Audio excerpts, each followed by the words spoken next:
नमस्कार दोस्तों नमस्कार। Welcome to this third episode of the prevention and cure of diabetes. पहले दो एपिसोड्स में हमने डायबिटीज़ क्यों होती है, क्या उसके रीज़न्स हैं, कुछ ब्रीदिंग एक्सरसाइज मैंने बताई थी और फिर कुछ माइंड बॉडी एक्सरसाइजेज आपको बताई थी। आज भी हम इस चर्चा में और थोड़ा आगे बढ़ेंगे, तो चलिए आज का जो टॉपिक है वो शुरुआत करते हैं। देखिए, आज थर्ड डे है और आज मैंने जो आपके लिए डायबिटीज़ को हील करने के लिए जो इश्यूज जो बहुत ही रेलिवेंट है इससे रिलेटेड, वन ऑफ द जो टॉपिक है वो मैंने ऑटोफैगी चूज़ किया है। इसके बारे में हम फर्दर डिस्कस करेंगे। और दूसरा हमने एक ब्रीदिंग टेक्निक है, उसके बारे में डिस्कस करेंगे। फिर हम एक प्रोटेक्टिव शील्ड का निर्माण करने की कोशिश करेंगे कि अपने चारों तरफ कैसे एक प्रोटेक्टिव शील्ड हम क्रिएट करें, जिससे कोई नेगेटिविटी या नेगेटिव थॉट्स या नेगेटिव फीलिंग्स हमारे अंदर ना आए।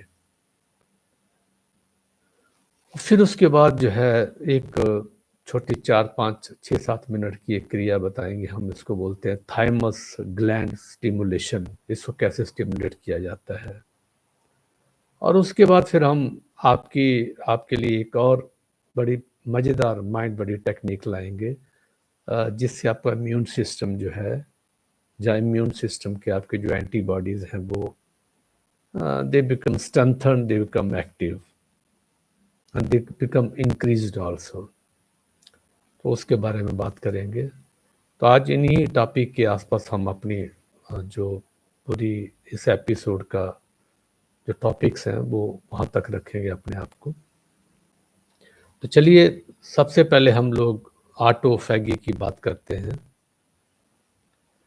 देखिए, आपने जो सुना हुआ है कि हमारे शास्त्रों में, हमारे वेदों में, हमारी जो संस्कृति है हिंदुस्तान की, सिर्फ हमारी हिंदुस्तान की संस्कृति की बात नहीं कर रहा हूँ मैं, इवन जो वर्ल्ड की संस्कृति है, कहीं ना कहीं फास्ट रखना जो है, व्रत रखना एक परंपरा है हम लोगों में। लेकिन फास्ट हम क्यों रखते हैं, क्या कारण है, इसके बारे में हमें बिल्कुल भी पता नहीं है। तो इसके बारे में मैं एक बात करूंगा कि होता क्या है एक्चुअली कि हमारे सिस्टम के अंदर, हमारी बॉडी के अंदर एक हीलिंग प्रॉपर्टीज होती हैं। वो अपने आप खुद ही हील कर लेता है। अपने आप को खुद ही हील करना जो है, ये इस बॉडी की खासियत है। लेकिन हम उसको हील होने का टाइम ही नहीं देते हैं।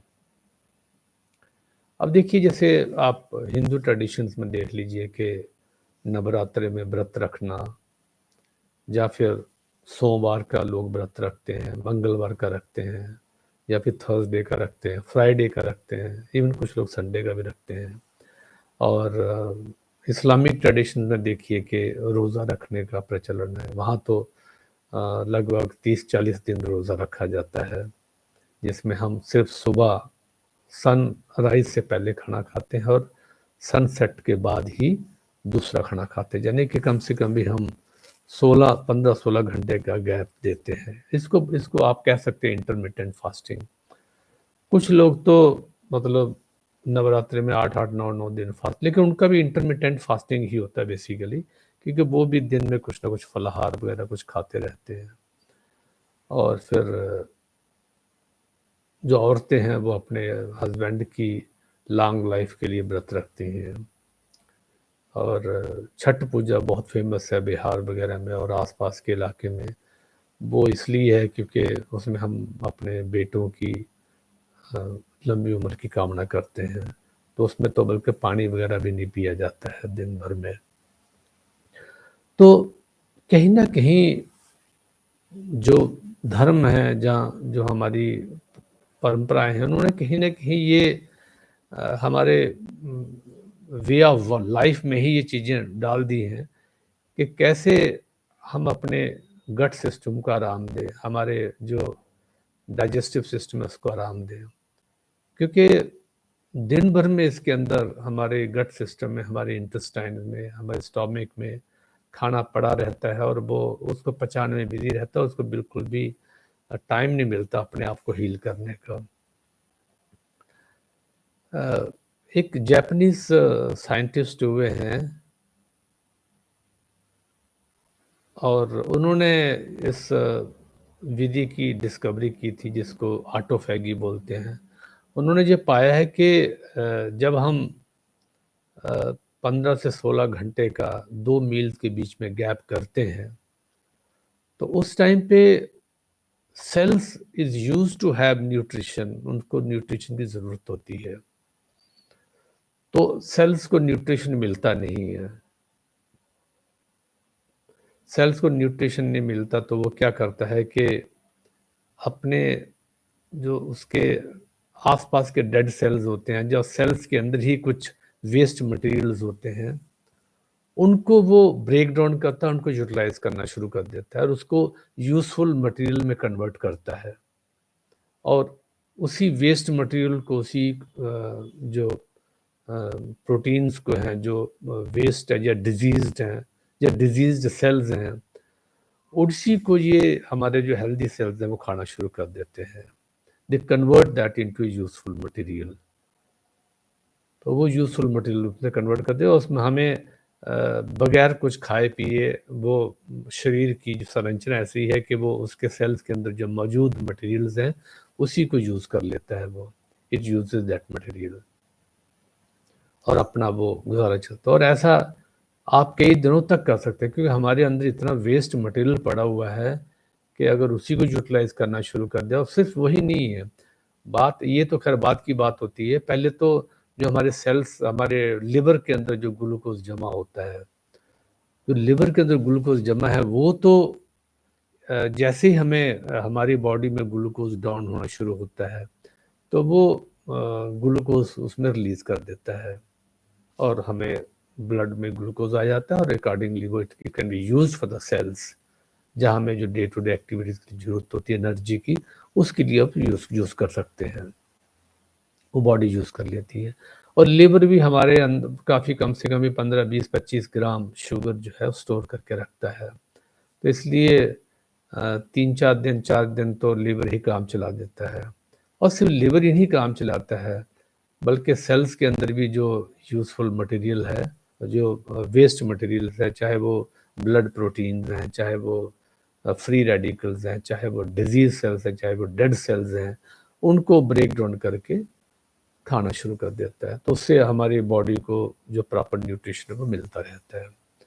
और इसका बाई प्रोडक्ट ये होता है कि हमारे शरीर के अंदर जितने भी फ्री रेडिकल्स हैं या डिजीज्ड प्रोटीन्स हैं, जहाँ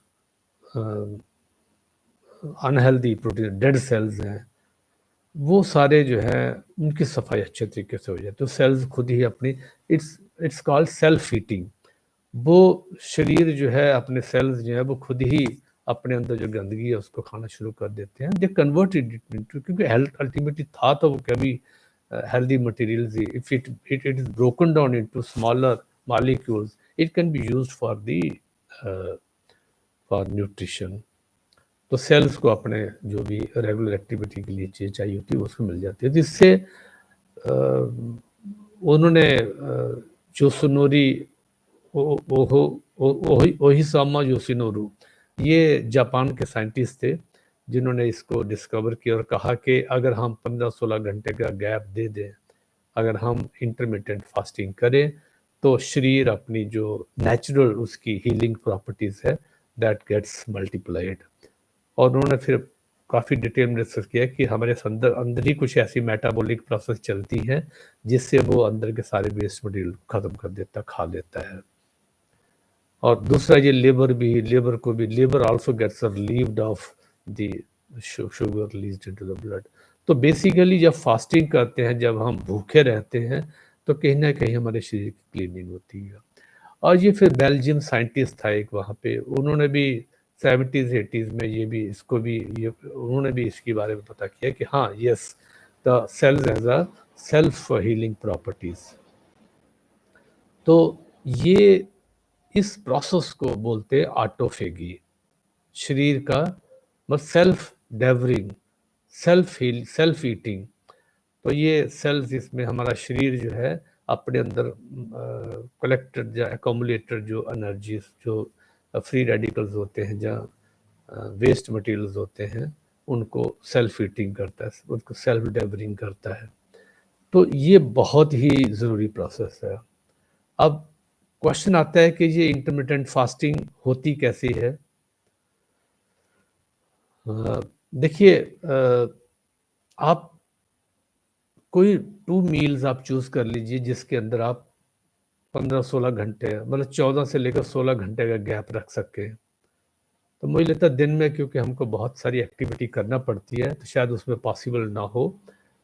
तो दिन में आप जो रेगुलर चीज़ें करते हैं वो करते रहिए, लेकिन आप ऐसा कर सकते हो, जो डिनर आपका जो है, जो शाम को जब खाना खाते हैं, तो उसको सनसेट से पहले या कम से कम 7 बजे से पहले पहले खा लीजिए। जब आप 7 बजे खाना खाने का भी एक तरीका है कि आप कम से कम जो सैलड है वो पहले खा ले, सलाद पहले खा ले, वो भी कलरफुल सलाद हो रहा है, आधा घंटा पहले खा ले, फिर आधे घंटे के बाद, पौने घंटे के बाद आप खाना खा लीजिए, जो रेगुलर खाना आपका है वो खा लीजिए। ठीक है, वो भी थोड़ा अगर हल्का रहे तो अच्छा रहता है, बट वो आपकी जो फूड हैबिट्स के ऊपर है। तो 7 बजे तक हम अपना पूरा खाना खत्म कर लीजिए। उसके बाद do not take anything in the night. ठीक है, अगर फिर भी कहीं आपको थोड़ा बहुत लगता है, थोड़ा बहुत हल्का फुल्का कोई एक फ्रूट वगैरह कुछ ले सकते हैं, जहाँ एक छोटा सा आधा कप मिल्क वगैरह ले सकते हैं रात को, दैट्स ऑल, गोल्डन मिल्क। उसके बाद 7 बजे के बाद सुबह जो है अपना जो अगला खाना है वो आप काउंट कर लीजिए 14-15 घंटे के बाद होना चाहिए। यानी कि सुबह 7 बजे हो गई, तो 7 बजे के 3 घंटे का गैप और दीजिए, 3 या 4 घंटे का। तो यानी कि 10 बजे के आसपास you have your regular breakfast. मैं कहता हूँ कि अगर ब्रेकफास्ट ना करके आप थोड़ा सा एक colourful plate full of salad, colourful fruits आप ले लें, जहाँ सारे 3-4 कलरफुल फ्रूट्स का एक जूस बना के पी लें, जहाँ एक मिक्सिंग में पीस के उसको जो है स्मूदी बना के पी लें, तो that will be better. After that you have your breakfast और योर लंच। तो आप अपने हिसाब से जो भी आपकी फूड हैबिट्स हैं वो आप खाइए, और उसके बाद फिर आप, तो आपको बेसिकली 15 से 16 घंटे का गैप इसमें मिल जाए। यानी कि आप जो सुबह का ब्रेकफास्ट करें, that should be from 10 to 11 AM। सुबह 10 से 11 के बीच में आप अपना रेगुलर ब्रेकफास्ट कर सकते हैं। तो इससे आपकी बॉडी को जो है 14 से 16 घंटे का गैप में मिल जाएगा, और and autophagy will be in play. तो उससे एक चीज़ तो पक्की है कि आपको बॉडी को प्रॉपर न्यूट्रिशन, एक तो गैप मिल जाता है, एक फास्टिंग का गैप, इंटरमिटेंट फास्टिंग बोलते हैं इसको।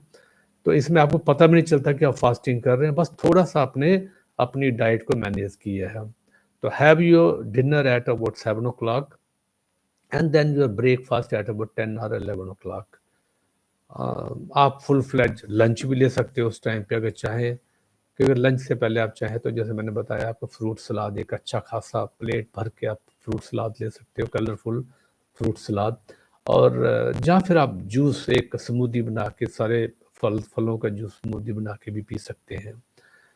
तो ये पी के उसके बाद फिर 1 घंटे के बाद अपना ब्रेकफास्ट, या ब्रंच कह सकते हैं उसको, या लंच कह सकते हैं, वो लंच ले लीजिए। अच्छा, खूब अच्छे तरीके से खाइए, कोई दिक्कत नहीं है उसमें, और सलाद का भरपूर यूज़ करिए। और फिर अगेन शाम को आप उसी हिसाब से करिए। इन बिटवीन अगर कोशिश करिए कि थोड़ा कम आप लें, क्योंकि अगर इन बिटवीन आप एक हेल्दी स्नैक्स ले लेते हैं तो वो उसका पर्पस जो है दैट गेट्स डिफीटेड। तो there should be a gap of actually 5-6 hours between 2 meals, जो आप दिन में लेते हैं मील्स, 5-6 घंटे का 7-8 घंटे का गैप जरूर रहे। तो वही है, जैसे मैंने कहा कि 11 बजे अगर आपने ले लिया तो 7 बजे आप जो है शाम को डिनर कर लीजिए। और मॉर्निंग मैंने बताई आपको एक जूस वगैरह ले सकते हैं। तो इससे अगर इस तरह की इंटरमिटेंट फास्टिंग करते हैं तो इससे आपको जो है कभी कमज़ोरी भी नहीं आई। जैसे आप लोग कहते हैं कमज़ोरी, लेकिन कमज़ोरी होती नहीं है, क्योंकि शरीर की एक व्यवस्था ऐसी है, अगर आप 3-4 दिन भी कुछ नहीं खाते हैं शरीर अपना काम चलाता रहता है। तो पहले तो ये जितना वेस्ट मटेरियल है उसको यूज़ करता है, फिर आपके अंदर जो ग्लूकोज है उसको यूज़ करता है, फिर आपके अंदर जो फैट्स है उसको यूज़ करता है। तो कई आपने देखा होगा कि हिस्ट्री में ऐसी चीज़ें हैं जिसमें लोगों ने 30-30, 40-40 दिन तक भी फास्ट रखा है। ऐसा बताते हैं कि जो जैन मुनि जो थे, महात्मा, महावीर, वो महीनों-महीनों फास्ट रखते थे एक्चुअली, वीक्स टुगेदर। तो they used to practice that actually. जैसे एक बार कुछ खा लिया, वन टाइम कुछ खा लिया। अभी बहुत सारे साधु संत ऐसे हैं, वो दिन में एक बार अपना भोजन करते हैं, पूरा दिन भर रात अपना पूरा चलता रहता है उनका, एक थोड़ा बहुत दूध वूध ले लेते हैं। तो दे इसलिए बहुत सारे संतों में देखा होगा आपने, वो they remain young and they remain energetic. And Himalaya में जाइए तो वहाँ तो आपको जिनकी, और देखिए ये तो बिल्कुल जाहिर सी बात है कि अगर आपके शरीर की कंटिन्यूसली, क्योंकि एक तो एक्सक्रीशन जो होता है वो तो होता ही है, लेकिन आपके सेल्स के अंदर अगर सफाई रेगुलरली होती रहे तो cells will remain young always. तो आप हमेशा you will remain youthful and बहुत अच्छे आपको खूबसूरत रहेंगे, हेल्दी रहेंगे, एनर्जेटिक रहेंगे, यंग रहेंगे। तो इस ऑटोफेगी को, इसलिए मैंने ये ऑटोफेगी का एक सब्जेक्ट चुना था। अब ऑटोफेगी में एक और चीज़ है कि अगर आप अपने रेगुलर फूड डाइट्स में सलाद का ज़्यादा से ज़्यादा यूज़ करें। जैसे आप लंच लेते हो या डिनर लेते हो तो उससे पहले आधा घंटा पहले आप सलाद, कलरफुल सलाद, एक प्लेट आप लेके उस सलाद को खा सकते हो। Then after that only you take dinner. ऐसे लंच के बारे में भी। और सुबह का ब्रेकफास्ट करने से पहले हैव सम जूस और सम कलरफुल फ्रूट्स। तो ये कुछ चीज़ें हैं, फॉलो करिए। और पानी वानी पीने का तो आपको पता ही है कि उसको आप सुबह उठते पानी ज़रूर पिए, और खाना खाने से पहले आधा घंटा पौना घंटा पहले पानी पीना चाहें तो पी सकते हैं। और उसके बाद 1 घंटे तक, 45 मिनट्स से लेकर 1 घंटे के बीच में कि तक पानी मत पीजिए, उसके बाद फिर आप पानी खूब पीजिए, कोई दिक्कत नहीं है। तो ये सब चीज़ें हैं जो आपको रेगुलर प्रैक्टिस में डालनी चाहिए। Intermittent fasting is very very important. आप जब भी कभी मौका मिले आपको साल भर में, जब भी व्रत रखने का मौका लगे तो ज़रूर रखिए। लेकिन ये मत करिए कि दिन में आप खूब किलो आलू खा दे रहे हैं और 2-2, 3-3, 4-4 किलो जो है, मतलब बहुत सारे फ्रूट्स खा ले रहे हैं, सब कुछ तो उस बेसिकली फास्टिंग का कोई मतलब नहीं है। अगर आपने फास्ट रखा है तो सुबह से लेकर शाम तक आप पूरा कंप्लीट 14-15 घंटे का फास्ट रखिए। उससे ये गलत बात है कि उससे कहीं आपको कमज़ोरी आती है या कुछ आता है। और ये भी गलत बात है कि डायबिटीज़ वालों को रेगुलरली लेते रहना है, ऐसा भी नहीं है। क्योंकि शरीर की एक व्यवस्था है कि अगर आपके अंदर ग्लूकोज लेवल कम हो जाता है तो लिवर जो है it releases the glucose in your blood stream. तो उससे आप मत घबराइए। भूख लगती है, कुछ 2-3, 5-10 मिनट भूख लगती है, उसके बाद वो अपने आप ही शांत हो जाती है, क्योंकि लिवर ने अपना काम कर लिया होता है। It releases blood sugar into your blood stream. तो ये थी कुछ बातें इंटरमिटेंट फास्टिंग के बारे में। तो इसको ज़रूर अपनी लाइफ में लाइए। और जैसे ये करेंगे तो, क्योंकि शरीर की क्लीनिंग होगी और गट सिस्टम को आराम मिलेगा, तो बहुत सारी चीज़ें आपकी डाइजेस्टिव प्रॉब्लम और आपकी एक्सक्रीटरी प्रॉब्लम भी सॉर्ट आउट हो जाएंगी। जब इसको रेस्ट मिलेगी तो आपका इम्यून सिस्टम भी बेहतर, उसको भी आराम मिलेगा जो है। क्योंकि जो the seat of immune system is considered to be in your gut system. तो इसको ज़रूर करें आप जो है। तो ये दोस्तों, but remember one thing that you must have 15 to 16, 14 to 16 hours of fasting. इतना गैप जरूर, और उसके बीच में आप कुछ मत खाइए, तभी इसका फायदा है। ठीक है, तो इस चीज को थोड़ा फॉलो कर, मैं इसको रेगुलरली फॉलो करता हूँ। और इसके अल्टीमेट बेनिफिट्स हैं, मज़ा आ जाता है इसका जो है। चलिए इसके बाद जो है हम अगली जो बात करेंगे वो बात करेंगे जो है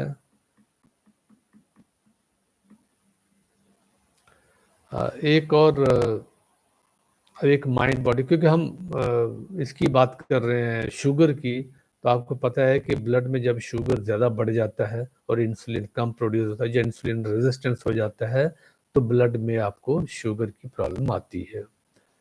तो और उसका जो मेन रीज़न मैंने बताया, खान पान तो है ही है और प्रॉपर ब्रीदिंग तो है ही है, लेकिन थॉट प्रोसेस आपका जो है वो बहुत इंपॉर्टेंट, 70 to 80% रोल उसी का है। क्योंकि जैसे ही आपके नेगेटिव थॉट्स या नेगेटिव फीलिंग्स आपके अंदर आती हैं, तो जैसे मैंने पिछले 2 एपिसोड में बताया था आपको कि उससे क्या होता है कि you create a situation in your body where body is in the fight and flight mode, fight और फ्लाइट मोड में आ जाती है। और फाइट एंड फ्लाइट मोड का मतलब ये होता है कि ये बॉडी जो है इट रिमेंबर, आप अपनी सेल्स जो है रिमेंबर्स द पास्ट एक्सपीरियंसेस। तो इसमें it releases, it instructs your liver to release more sugar into your blood. और दूसरा इंस्ट्रक्शन आपके पैंक्रियास को देता है कि don't secrete lesser insulin in your body. तो उससे क्या होता है, इंसुलिन कम रिलीज हो रहा है, शुगर ज़्यादा बढ़ रही है, तो ओवरऑल जो रिजल्ट आता है शुगर गेट्स इंक्रीज्ड। और ये बेसिकली फाइट एंड, और ये सिचुएशन क्या आती है, फाइट एंड फ्लाइट सिचुएशन। ये तभी आती है जब कहीं खतरा है, यहाँ की एंग्जाइटी है, या पैनिक्स है, या डिप्रेशन है, कि वो situation is also equivalent to the fight and flight situation. So इसको करने के लिए हम चाहते हैं कि इस तरह की सिचुएशन, थॉट प्रोसेस, फीलिंग्स आपके पास आए ना, क्योंकि कभी कभी क्या होता है कि घटनाएं हो चुकी होती हैं पास्ट में, लेकिन बार बार जब आप उसको याद करते हो तो वो सारी जो प्रोसेस है वो रिलीज होना, तो हमारा बॉडी वही फाइट एंड फ्लाइट मोड में आ जाता है। वो खतरा महसूस करता है पुरानी घटना को देख के भी। तो past insults, past hurt, past memories, उनसे अपने आप को कैसे, और ऐसे लोग जो आपको परेशान करते हैं, बार बार आपके दिमाग में आके परेशान करते हैं, उन लोगों से कैसे छुटकारा पाया जाए। तो उसके लिए एक बहुत ही प्यारी सी छोटी सी टेक्निक है, उसको आप ज़रूर करें। आप क्या करिए कि आप दायां हाथ लीजिए और अपने अपने हार्ट पे रखिए, हार्ट थोड़ा बाएं तरफ होता है, यहाँ पे हाथ रखिए, ठीक है। और अब जो है ऊपर वाले से रिक्वेस्ट करिए कि please send the pure energy, pure energy, love energy, compassion energy और फॉरगिवनेस एनर्जी। आप इमेजिन करें, थोड़ा कमर अपनी सीधी रखिए, कमर सीधी, पीठ सीधी, गर्दन सीधी, और रेगुलर सांस लेते रहे। अपना दायां हाथ जो है अपनी छाती पे ले जाइए, अपने हार्ट के ऊपर। और अब आप आंखें बंद करके उस ऑलमाइटी स्काई में इमेजिन करें कि स्काई से एक बहुत ही सुंदर किरणें, वो सुंदर किरणें जो प्यार की हैं, the light of love, the light of compassion, the light of forgiveness, वो ऊपर से उतर के आपके शरीर में प्रवेश कर रही है। ऐसे जैसे एक छोटी छोटी फुहार पड़ती है ना बारिश की, हल्की हल्की बूंदें, वो बूंदें, ये बूंदें जो हैं ये प्यार की बूंदें हैं, लव कंपैशन की बूंदें हैं, फॉरगिवनेस की बूंदें हैं। पूरा शरीर सब भूल जाइए, ये आपके सर के ऊपर पड़ रही है, आपकी आंखों के ऊपर, आपकी थर्ड आई के ऊपर, आप माथे के ऊपर, आपकी आंखों के ऊपर, आपके चेहरे पे, आपकी गर्दन पे, कंधों पे, अपने आर्म्स पे, पूरी पीठ आह्लादित हो चुकी है। बहुत प्यारा सा एहसास, ऐसा लगता है चारों तरफ से प्रेम बरस रहा है आपके ऊपर। ऐसा लग रहा है जैसे चारों तरफ से करुणा बस रही है आपके ऊपर। फॉरगिवनेस, माफ, ऊपर बैठा हुआ आपको माफ कर रहा है। ऊपर बैठा हुआ आपको अथाह प्रेम, इनफाइनाइट प्रेम भेज रहा है, कंपैशन भेज रहा है। कह रहा है कि जितनी भी गलतियां आपने की हैं मैं उसको माफ करता हूँ। और ये सारी ट्रिजलिंग बूंदे आपके शरीर के अंदर, आपके एक एक सेल में प्रवेश कर रही है।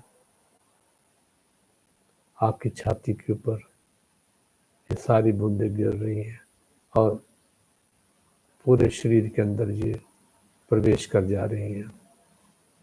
आपके पेट पे, आपकी टांगों पे, आपके पैरों के ऊपर, पूरा शरीर सराबोर हो गया इस बारिश में।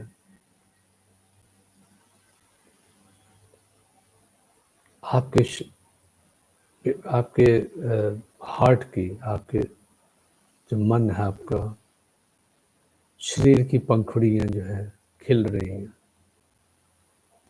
आपका दिल बिल्कुल खिल रहा है, जैसे कमल खिल रहा है, दिल का कमल जो खिल रहा है। और अब ये बाहर से जो ऊपर से बूंदें गिर रही हैं प्यार की, करुणा की, फॉरगिवनेस की, ये सब किरणें आपके पूरे शरीर में प्रवेश कर रही हैं। और आप सबसे ज़्यादा फ़ायदा आपको जो है आपके दिल को हो रहा है, आपके हार्ट को, आपके मन को हो रहा है। ये बिल्कुल गुलाब की तरह, बिल्कुल कमल की तरह खिल गया है। अब इस हृदय से प्रेम की किरणें निकल रही हैं, प्रेम।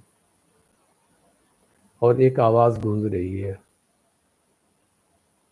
मैं अपने आप से प्रेम करता हूँ या करती हूँ। मेरे में अथाह करुणा है। मेरी करुणा प्राणियों के पे, लोगों के ऊपर, इस पूरे ब्रह्मांड में फैल रही है। मैं माफ़ करता हूँ। मेरी जो फॉरगिवनेस है वो सबको जा रही है। चारों तरफ किरणें, आपके हृदय से किरणें निकल रही हैं और चारों तरफ फैल रही हैं। ब्रह्मांड से किरणें आ रही हैं और आपके हृदय से भी निकल रही हैं और ये पूरे ब्रह्मांड में फैल रही हैं।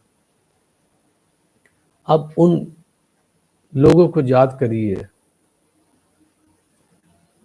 3 लोगों को जो जो आपके बहुत क्लोज हैं, जो बिल्कुल आपके निकट हैं, आपके बहुत ही ब्लड रिलेशन हो सकते हैं, जो आपके बिल्कुल ही, जो आपकी फैमिली में रहते हैं, जो बहुत ही क्लोज है आपके, उनको याद करिए और ये प्रेम उनको भेजिए। भेजिए ये प्रेम उनको। ये किरणें उन तक जा रही है, प्रेम की, करुणा की और फॉरगिवनेस की। अगर उन्होंने आपके साथ कुछ बुरा व्यवहार किया है तो ये किरणें उनको भेजिए, भेजिए और बोलिए कि मैं आपसे प्रेम करता हूँ। मेरी करुणा आपके प्रति है, मैं आपको माफ़ करता हूँ। मैंने आपको माफ़ किया।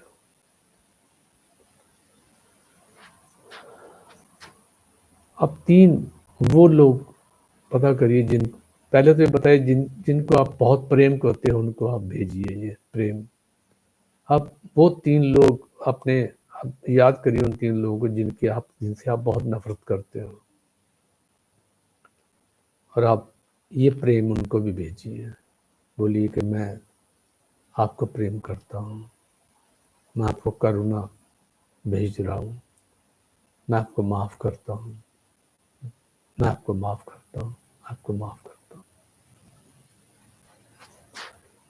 अब आप पूरे 3 पेड़ों को, कोई 3 पेड़ जो आपको याद आ रहे हों, एनी ट्रीज, 3 ट्रीज जो आपके आसपास हो, आपके मोहल्ले में हो सकती है, उन 3 पेड़ों को ये एनर्जी भेजिए, प्रेम की एनर्जी।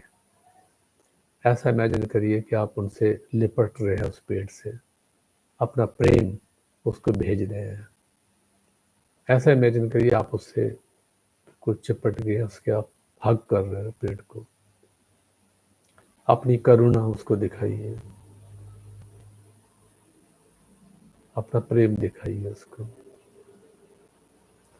अब 3 जानवर, 3 ऐसे जानवर जिनको आप प्रेम भेजना चाहते हो, वो कोई आपका पेट भी हो सकता है, गाय हो सकती है, कुछ भी हो सकता है, बकरी हो सकती है, जो जंगली जानवर हो सकता है, कोई 3 जानवर चूज करिए और उनको भेजिए। पहला जानवर, एनिमल, भेजिए था प्रेम उसको, भेजिए अपनी करुणा, कुछ खिलाइए उसको,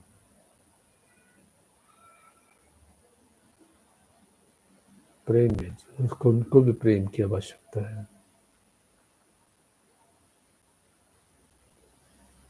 अब 3, कोई इस पूरे पृथ्वी पे 3 अननोन लोग, अपने मन में इमेजिन करिए, वो कोई अमेरिका में एक आदमी है, कोई यूरोप में हो सकता है, ऑस्ट्रेलिया में कोई हो सकता है, इंडिया में कोई हो सकता है, जिसको आप नहीं जानते हो। भेजिए एनर्जी उसको कि मैं ये एनर्जी भेज रहा हूँ, ये प्यार की एनर्जी, करुणा की एनर्जी, इसको लीजिए। कोई इमेजिनरी 3 आदमी सोचिए और दीजिए उसको एनर्जी, प्यार भेजिए, फैलाइए, जितना प्यार फैलाएंगे उतना आपका विस्तार होगा। और अब 3 शहर चुनिए वर्ल्ड के, जिसको आप प्रेम भेजना चाहते हो। वो शहर हिंदुस्तान के या वर्ल्ड के भी हो सकते हैं। चुनिए 3 शहर। पहला शहर,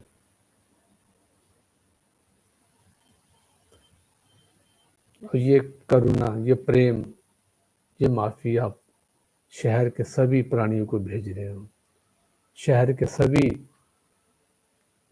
पेड़ों को भेज रहे हो, शहर के सभी जानवर, पक्षी, सबको भेज रहे हो।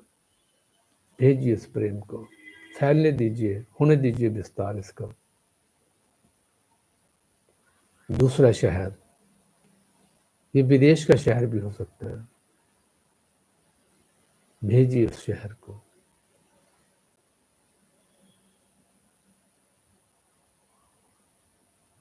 भेजिए अपना प्रेम, अथाह प्रेम, अपनी करुणा भेजिए, फॉरगिवनेस करिए। अगर विचार में कहीं आपके नफरत है कुछ लोगों के प्रति, वहाँ के जानवरों को, वहाँ के पक्षियों को, वहाँ की झीलों को, वहाँ के पहाड़ों को प्रेम भेजिए, भेजिए अथाह प्रेम। तीसरा शहर,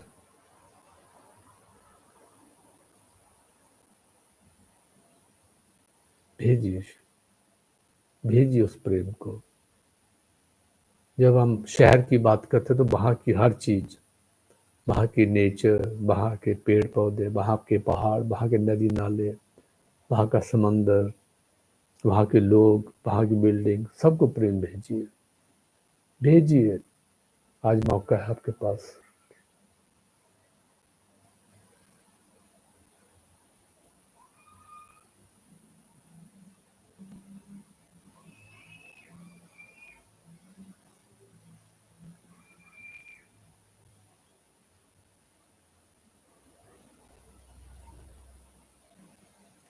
आप चाहें तो अपना देश चुन सकते हैं। अपने देश को देखिए, अपने देश के लोगों को, सारे प्राणियों को, पूरा भौगोलिक जो सिचुएशन है देश की, देश के लोगों को, देश के जानवरों को, पेड़ों को, पौधों को, पहाड़ों को, झीलों को, नदियों को, समुद्रों को, सबको प्रेम भेजिए, खूब सारा प्रेम, कोई कमी ना रह जाए। आज भेजिए, भेजते रहिए।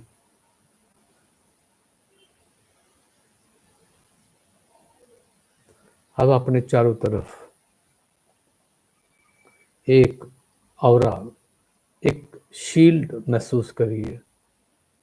एक शील्ड बिल्कुल ऐसे जैसे एक बैलून होता है, बैलून के अंदर आप हैं। एक आपके चारों तरफ एक शील्ड निर्मित हो गई है। ये पहली लेयर है, ये प्रेम की लेयर है।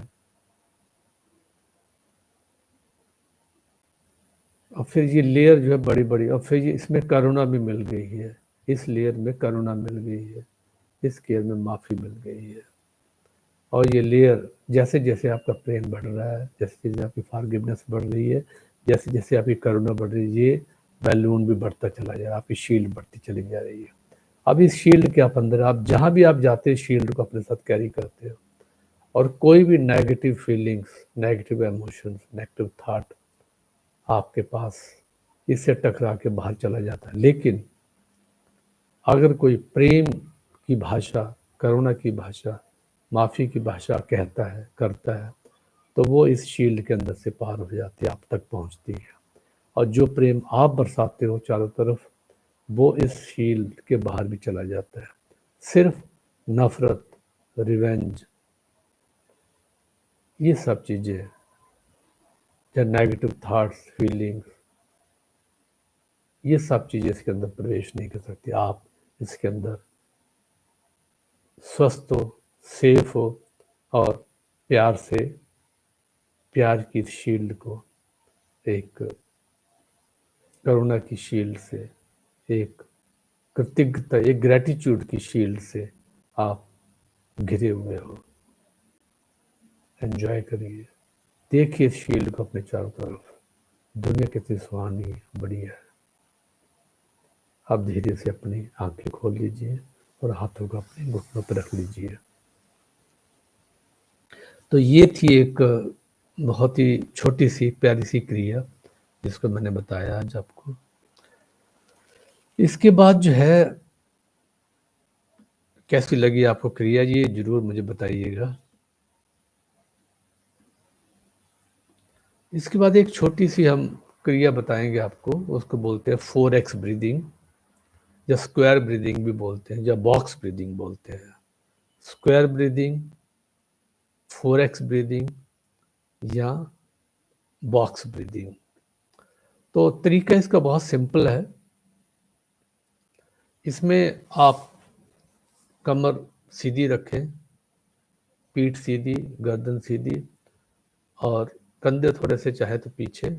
बस इसमें यही याद रखना है कि आपको फिजियोलॉजी अपनी सही रखनी है। मतलब अगर आपकी कमर सीधी है, पीठ सीधी है, गर्दन सीधी है, तो समझिए काम आपका multiply, it will be multiplied manifold, benefits will be multiplied manifold. ये बहुत ज़रूरी है। तो चलिए पहले मैं इसको टेक्निक बताता हूँ क्या है। 4x का मतलब ये है, जब बॉक्स ब्रीथिंग, जैसे बॉक्स होता है स्क्वायर बॉक्स, स्क्वायर ब्रीथिंग बोलते हैं इसको। स्क्वायर में क्या होता है, सारी साइड्स इक्वल होती हैं। तो इसमें स्क्वायर कैसे बनता है, जैसे मान लीजिए आपने सांस ली तो ये एक साइड हो गई, यानी मान लीजिए 4 सेकंड्स के लिए ब्रीदिंग किया, फिर यहाँ होल्ड कर लिए 4 सेकंड्स के लिए, फिर उसको ब्रीद आउट कर दिया 4 सेकंड्स के लिए, फिर उसके बाद होल्ड करिए 4 सेकंड्स के लिए, फिर ब्रीद इन किया, इनहेल किया 4 सेकंड्स के लिए, फिर होल्ड कर लिए 4 सेकंड्स के लिए, फिर एक्सेल किया 4 सेकंड्स के लिए, उसके बाद फिर होल्ड कर लिए 4 सेकंड के लिए। तो बेसिकली आप स्क्वायर निर्मित कर रहे हैं, you are making a square.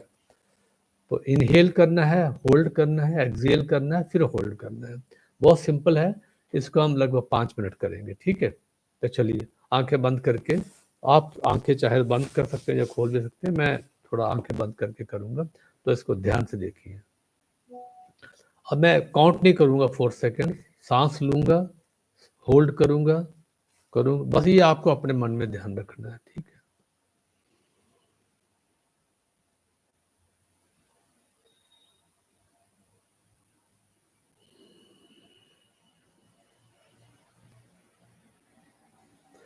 Excel आप मुंह के थ्रू भी कर सकते हैं, आपकी मर्जी है। अगर आपको नाक से करना एक्सेल या मुंह से करना, आपकी मर्जी है। ठीक है, तो फिर मैं करता हूँ।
तो ये थी बॉक्स ब्रीदिंग या स्क्वायर ब्रीदिंग।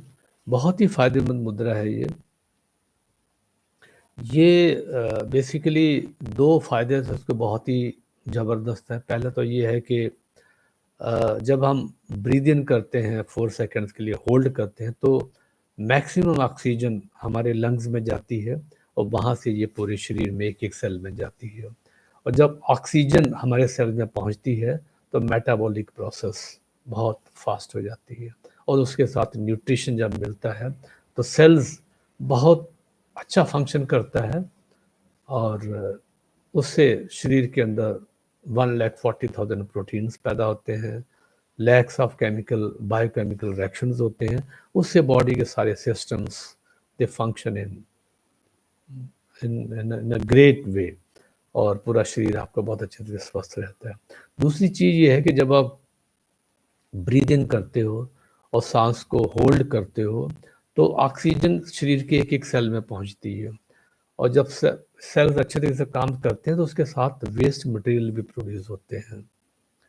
वेस्ट मटेरियल जैसे फ्री रेडिकल्स हैं, प्रोटीन्स हैं, ब्लड प्रोटीन्स हैं या डिजीज सेल्स हैं, डेड सेल पुराने वाले पड़े हुए हैं, तो वो भी जब हम सांस बाहर छोड़ते हैं उसके साथ वो चीज़ें भी बाहर आती हैं through lymph system. Lymph system हमारा है, उसके थ्रू ब्लड स्ट्रीम में चीज़ें जाती हैं और ब्रीदिंग के थ्रू ये बाहर चली जाती है या कुछ चीज़ें जो यूरिन के थ्रू चली जाती हैं। तो बेसिकली हमारा बॉडी भी कंटिन्यूसली क्लीन। तो deep breathing specially holding your breath, it leads to the detoxification of the body. ये बहुत बड़ी बात है। तो इसलिए सिंपली ब्रीदिंग करना या सिंपली ब्रीथ कर लेना, ब्रीद इन कर लो। होल्ड करना, कुंभक लगाना बहुत ज़रूरी है। कुंभक लगाना बहुत ज़रूरी होता है। तो होल्ड करना सांस को बहुत ज़रूरी है और फिर उसको स्लोली ब्रीद आउट करना बहुत ज़रूरी है। तो किसी भी प्राणायाम की विधि में कुंभक लगाना बहुत ज़रूरी है। जितना कुंभक लगाएंगे उतना ही आपकी बॉडी में ऑक्सीजन जाएगा, उतनी बॉडी की ज़्यादा क्लीनिंग होगी। तो ये 4x ब्रीदिंग या बॉक्स ब्रीदिंग को अपनी लाइफ में अपनाइए और जैसे ही आप करेंगे ये, तो आपकी ये जो गट सिस्टम है, आपका सेल सिस्टम है, ये होम्योस्टैटिक स्टेट में आएगा। होम्योस्टैटिक स्टेट का मतलब है इक्विलिब्रियम स्टेट में, यानी कि ये मैक्सिमम शुगर को कन्वर्ट करेगा एनर्जी, यानी कि ब्लड के अंदर शुगर आ भी गया है तो cells will convert that energy into that glucose into sugar. तो ब्लड लेवल आपका हमेशा ऑप्टिमल रहेगा। तो ये बहुत इंट्रिकेट फिनोमिना है, बट ये कि this works very well actually. So अगली जो ये 3 चीज़ें तो मैंने बता दी। एक और चीज़ मैं आपको बताना चाहता हूँ कि हमारे शरीर में एक ग्लैंड है जिसको थाइमस ग्लैंड बोलते हैं।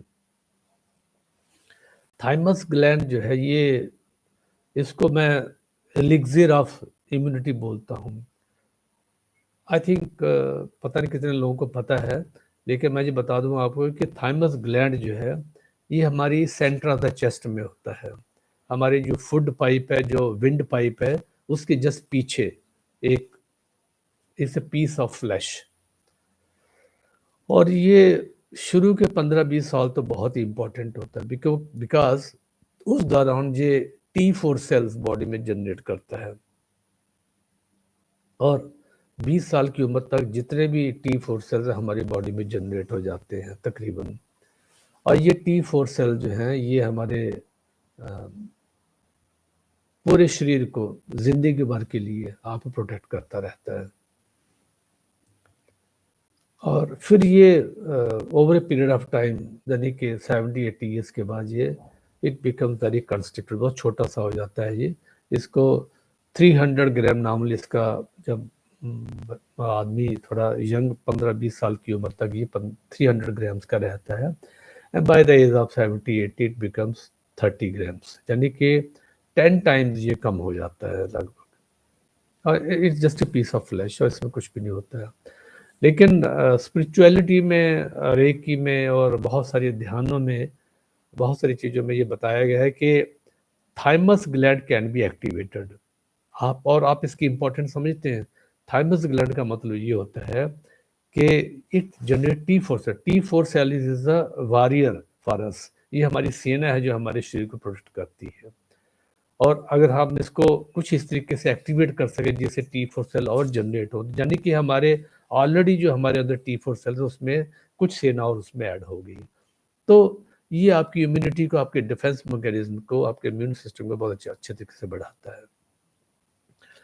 और मैंने कुछ वीडियो यूट्यूब पे डाले भी हुए हैं, अगर चाहे तो कभी बीच में आप सुनिएगा उनको, तो वो इसी तरफ इशारा करते हैं। और लेकिन क्वेश्चन आता है कि ये तो शरीर के अंदर हम इसको कैसे एक्टिवेट करें, तो इसके 2-3 तरीके हैं एक्टिवेट करने के। एक तो ये है कि जब आप ध्यान करें तो उस जो हमारी विंड पाइप, जो फूड पाइप है, उसके पीछे जो पोर्शन है वहाँ एक, ये दोनों लंग्स के बीच में होता है और हार्ट के पास है ये, और ये इसको थोड़ा अवेयरनेस से देखने की कोशिश करिए। आप अपना ध्यान chest, centre of the chest में लगाइए और पीछे उसको, आप चाहे तो यूट्यूब पे भी या कहीं गूगल पे देख सकते हैं कि थाइमस ग्लैंड कहाँ पे होता है, और फिर उसको सोचते हुए उसका ध्यान अपना केंद्रित उसके ऊपर, सांस ब्रीदिंग करते रहिए और उसके ऊपर ध्यान लगाए रखिए।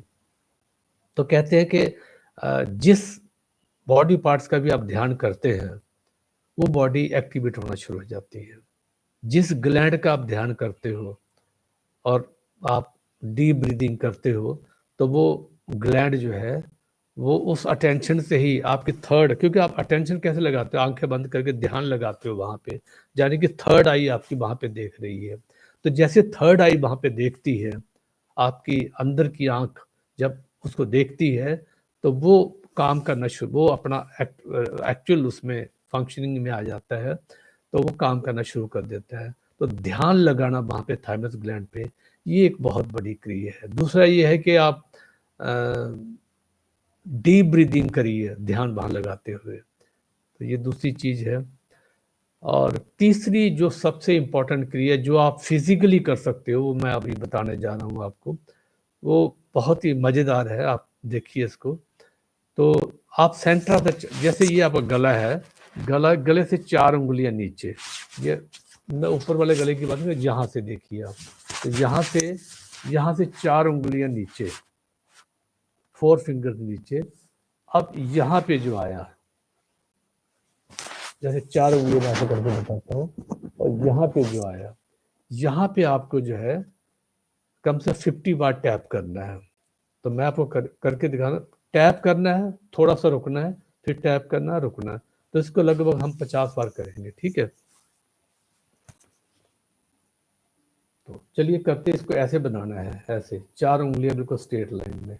तो जहां मैंने पोजीशन बताई है इसकी, बस इसके पीछे ही थाइमस ग्लैंड है। तो कैसे करेंगे, 1 2, फील करें उसको,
तो ये मैंने 50 बार किया, लेकिन बहुत तेज़ी से नहीं करना, जैसे मैंने बताया वैसे करना है।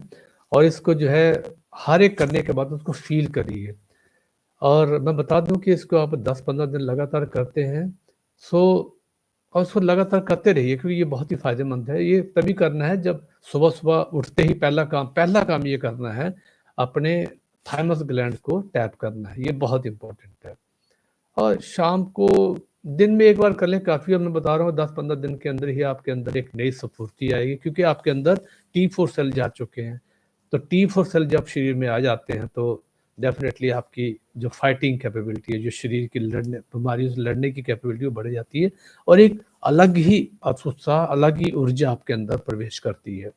And you will feel like flying in the air, आपको लगेगा जैसे आप उड़ रहे हैं, आपके अंदर इतनी एनर्जी आती है। तो इसको आप लगातार करें, और इसको हमेशा कोशिश करें खाली पेट करें इसको।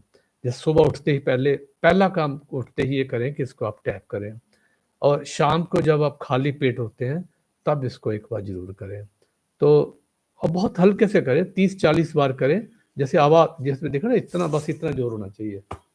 एक बस इतना, इस ठीक है। तो इससे आपकी जो ये पूरा थाइमस ग्लैंड एक्टिवेट होता है, और थाइमस ग्लैंड एक्टिवेट होने के बाद T4 cell will start getting secreted, जो कि बंद हो चुके हैं। 15-20 साल के बच्चे को भी बताइए कैसे करना था। अगर 15-20 साल के अंदर उम्र में ही इसको सीक्रेट करना शुरू कर दें, तो ये हमेशा एक्टिव रह सकता है। मतलब मैं कोई वो सर्टेन उससे नहीं बोल रहा, लेकिन अगर 15-20 साल की 10-15 साल 20 साल की उम्र से अगर थाइमस ग्लैंड टैप करना शुरू कर दें, तो it may get relived again and again, और ये बहुत ज़्यादा ताम और जो है आपका सीक्रेट करता रहे T4 सेल्स, ये बहुत ज़रूरी है। तो ये थे आज के टॉपिक्स।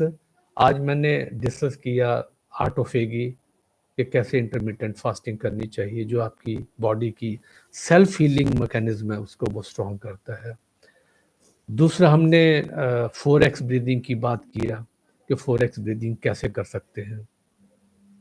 और 4x ब्रीदिंग्स मैंने बताया कि उसमें आपकी डिटॉक्सिफिकेशन होती है, और आपकी जो सेल्स हैं they start functioning well because they are getting lot of oxygen.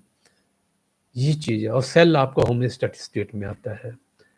तीसरी चीज़ मैंने बताई कि लव, करुणा, फॉरगिवनेस, ये कैसे अपने अंदर लाया जा सकता है by creating a shield around you, तो वो आपको बताया।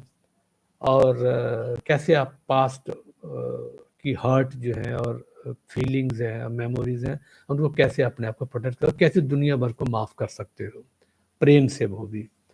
और फिर मैंने एक चीज़ बताई कि थाइमस ग्लैंड के बारे में अभी जस्ट मैंने डिस्कशन किया, कि थाइमस ग्लैंड जो है it's an elixir of immunity. इसकी थाइमस ग्लैंड जो है, ये इसकी टैपिंग करने से वो ग्लैंड जो बिल्कुल बिल्कुल बिल्कुल it's just a piece of flesh now and it's not working at all, उसको आप रीएक्टिवेट कर सकते हो, and T4 cell will start getting secreted out, और वो आपकी it will add to your immunity army. वो आर्मी जो आपकी इम्यूनिटी की है वो आपकी इंक्रीज होगी इससे, and you will remain healthy and young always.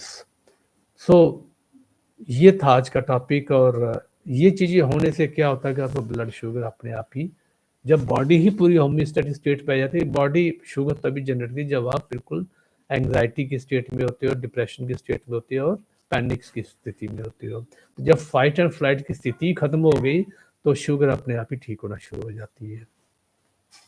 और जब शुगर लेवल आपका बिल्कुल ड्रॉप हो जाए, बिल्कुल नॉर्मल आ जाए, तो अपने डॉक्टर से ज़रूर कंसल्ट करिए, बोलिए कि भाई मुझे अब शुगर ठीक है, आप बताइए क्या करना है। ठीक है, कई बार क्या होता है कि उससे थोड़ा सा और कम हो सकता है शुगर, तो आप हमेशा चेक करते रहिए, and a time will come when in a staggered way you can leave the drugs also. So thank you so much for watching this video, and subscribe my channel को subscribe करें, आपको ये video दिखते रहेंगे उसमें, ये live वाले section में आपको मिलेंगी वीडियोस। ये 6 दिन का सेशन है जो मैं आप लोगों के लिए कंडक्ट कर रहा हूँ, और आप लोग बाद में भी इसको देख सकते हैं। Thank you so much for watching this video, and keep on watching my other videos also. Thank you so much.